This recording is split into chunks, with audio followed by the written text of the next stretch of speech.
మనకి ఒక పక్కన ఆస్ట్రేలియాకి అలాగే వెస్టిండీస్ మధ్య టెస్ట్ సిరీస్ జరుగుతూ ఉంది కదా. మరి ఈ టెస్ట్ సిరీస్లో ఫస్ట్ మ్యాచ్ చూసుకుంటే ఆస్ట్రేలియా గెలిచింది. కానీ సెకండ్ టెస్ట్లో చూసుకుంటే మనకి ఒక సంఘటన జరిగింది. ఆ ఇన్సిడెంట్ ఏంటంటే మనకి ఇటువైపు బౌలింగ్ వచ్చేసరికి ప్యాట్ కమిన్స్ బౌలింగ్ చేస్తూ ఉన్నాడు, ఇటువైపు బ్యాటింగ్ వచ్చేసరికి కేసీ కార్టీ బ్యాటింగ్ ఆడుతూ ఉన్నాడు అనమాట.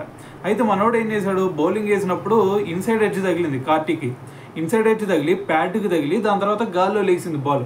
గాల్లో లేచి ఎక్కడ పడబోతుంది, మనకి షార్ట్ స్క్వేర్ మిడ్ వికెట్ దగ్గర క్యాచ్ మనకి బాల్ పోతూ ఉంది. అయితే మరి అక్కడ ఫీల్డర్స్ చూస్తే ఒక్క ఫీల్డర్ కూడా లేడు.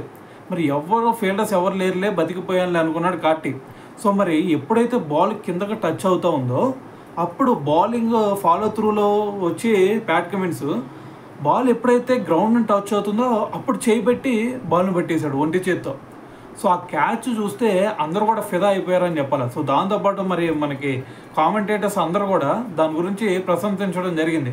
సో మరి ఈ క్యాచ్ కనుక మీరు చూడకపోతే ఒక్కసారి వెళ్ళి చూడండి.